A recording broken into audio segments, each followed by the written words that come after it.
Semangat pagi. Yuk, teman-teman, hari ini kita sharing mengenai konstruksi dari tayar. Di mining kita mengenal HD 75, strip 7 dan lain sebagainya, dan juga 465.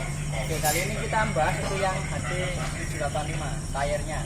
Ini tayarnya, misalkan seperti ini, kira-kira tingginya 2,5 meter. Oke, konstruksi tayar sendiri itu diklasifikasikan ada dua. Yang pertama struktural sama non struktural. Struktural itu dia maksudnya kalau nggak ada konstruksi itu nggak rusak, nah berarti dia tayarnya nggak bisa berfungsi. Tapi kalau non struktural, ketika dia rusak dia masih bisa digunakan untuk tayarnya itu sendiri.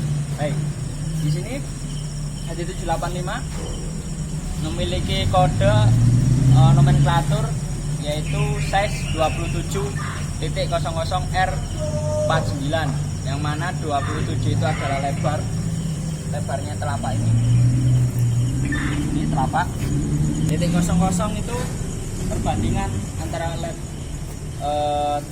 lebar telapak dengan tingginya ini. Jadi tingginya itu antara telapak sama ini, antara sidewall sampai bit itu sama di 27 inci.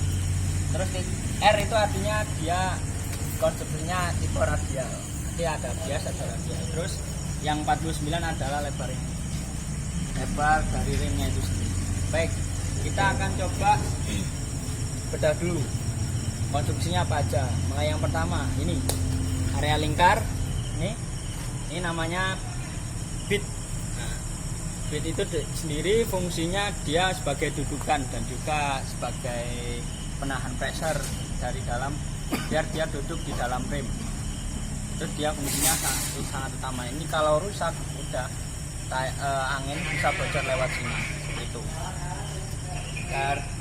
Terus isinya ini ada kawat namanya bit bundle, terus dilapisi dengan bit shaver untuk melindungi kawat itu sendiri. Terus dikelilingi oleh casing. Oke, itu dari sudut bit. Terus lanjut di sini area sidewall antara ini sampai sini, ini namanya sidewall. Dari pojok ini sampai sini, ini sidewall. Terus kemudian dari ujung sini sampai sini, ini namanya area solder. Nah, terus yang di bawah ini namanya telapak atau pattern.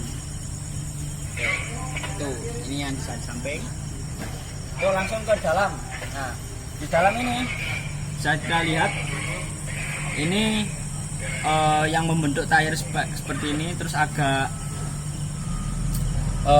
ada kayak benjolan sunan ini. Sebenarnya ini fungsinya ini adalah untuk casing. Ini semua ini casing, dalamnya ini dalam tayar. Tapi yang di atas casing itu ada namanya inner liner. Inner liner fungsinya itu dia itu mencegah angin keluar. Yang namanya casing, dia itu konstruksi utama, dia yang menahan tekanan pressure untuk mengangkat beban itu sendiri di tayar. Nah, dari inner liner di dalam, terus casing. Nah, di atasnya lagi nanti ada namanya bel. Bel itu kalau HD ini ada 6 lapis. Lapis pertama sampai lapis keempat. Lapis pertama sampai lapis keempat itu namanya bel struktural. Dia fungsinya untuk meneruskan traksi dari final drive ke area telapak. Terus kemudian yang bel kelima sama 6 dia itu bel protector, dia yang melindungi dari bel yang ke 1 sampai 4 dan juga casing. Dan juga bel itu juga fungsinya juga untuk membentuk konstruksinya si telapak biar dia napak lurus di tanah, biar traksinya lebih mantap, seperti itu Pak. Untuk konstruksinya seperti itu. Dari segi fungsinya ada 4 utama. Yang pertama, dia menahan beban biar unit itu bisa terangkat dan juga bisa berjalan. Terus yang kedua adalah fungsi steering dan juga mengendalikan arah. Yang ketiga, dia adalah meredam getaran atau ondulating yang di jalan. Dan yang keempat adalah dia untuk traksi dan juga pengereman. Maksudnya traksi dia untuk berjalan si unitnya itu sendiri, dan juga pengereman. Oke, itu dari fungsinya. Terus di sini di area sidewall kan ada banyak itu tulisan. Nah, ini tulisan namanya Bridgestone. Nah, ini mereknya atau brandnya. Di tire ini brandnya adalah Bridgestone, Pak. Bridgestone. Lanjut, yang paling atas itu, nah itu 27.00R49 itu adalah ukuran dari ban atau size. Yuk kita putar biar kelihatan nanti.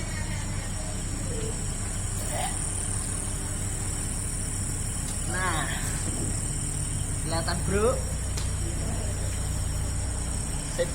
Nah ini 27R49 ini size-nya. Terus ada bintang 2 ini, bukan bintang 7 ya. Nah, ini bintang 2 adalah rating play atau kekuatan si casing itu sendiri. Dia mampu menahan pressure sekitar 150 psi. Nah, kalau ini tubeless berarti bannya ini ban tubeless. Ada dua, ada tube type yang pakai ban dalam sama tubeless yang nggak pakai ban dalam. Di tube-nya itu diganti dengan inner liner. Seperti itu, Pak. Lanjut tulisan yang lain sini. Ini spesifikasi dari tire itu sendiri atau penggunaan dari tire biasanya digunakan oleh apa? Off-road, maksudnya dia digunakan di jalan yang bukan di jalan umum atau di jalan yang ya jalan tanah lah, off-road, out moving. Jadi ini digunakan untuk area jarak jauh, WHD. Ada juga yang untuk logging, dosing, untuk WA itu dosing, loading dan lain sebagainya. Terus ini tipe 2A yang ini. Nah, tipe 2A itu adalah jenis karet yang digunakan. Dia maksudnya 2A itu dia cut resistant, artinya dia tahan dari potongan. Ada namanya 1A, dia 1A itu yang standar. Terus yang 3A itu yang heat resistant. Dan masing-masing ini punya keunggulan dan kekurangan masing-masing. Ini tipe 2A cut resistant itu. Oke, terus ada juga nama telapak ini, Pak. Nama telapaknya T-Steel M-Traction Premium Radial yang bisa disingkat PMTP. Nah, itu nama telapaknya itu sendiri. Ini telapaknya. Dia khusus, ini telapaknya untuk area yang berlumpur. Ada juga tipe rock atau untuk biasanya untuk jalan jalan batu. Ada juga yang red, biasanya itu untuk ya di jalan umum. Dia untuk menyalurkan air yang di jalan. Kalau ini dia untuk jalan yang berlumpur. Nah, setelah ini ya dalam dia mengikat si lumpur, terus lumpurnya dibuang ke area sini. Nah, dia terus dibuang ke sini. Ya, ini telapaknya, Pak. Dari telapaknya ini ada juga nama-namanya. Kalau area sini, satu area ini, bagian ini namanya lak. Satu ini namanya lak. Terus namanya ini yang paling tengah ini blok. Ini blok, namanya blok. Ini blok. Terus kalau area satu ini tengah, pinggir, lak, tengah atau blok, terus lak lagi, ini namanya crown. Dari satu area ini crown. Nah, terus kalau area keseluruhan itu namanya pattern atau lapak lah istilahnya. Nah, terus antara lak sama blok ini kan ada kayak cekungan atau namanya groove. Ini namanya groove. Kalau yang bagian dalamnya ini namanya lak base. Lak bagian bawah. Terus ini dekat groove. Nah, sini kita lihat arah sini ini. Nah, cahaya Kalimantan mana? Cahaya Kalimantan. Nah, cahaya Kalimantan datang. Nah, ini ada strip 2. Ini digunakan dia untuk mengukur ketebalan dari tread. Ini pengukurannya di sini.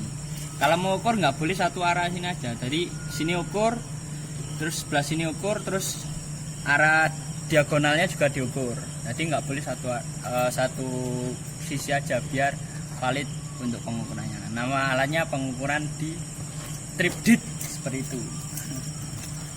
Oke. Next konten kita akan belajar tentang ya pengukuran tayar itu sendiri dan belajarnya. Kalau ini konstruksinya saya rasa cukup ada. Nanti kalau ada pertanyaan bisa langsung komen di bawah ya. Subscribe. Mantap, semangat pagi.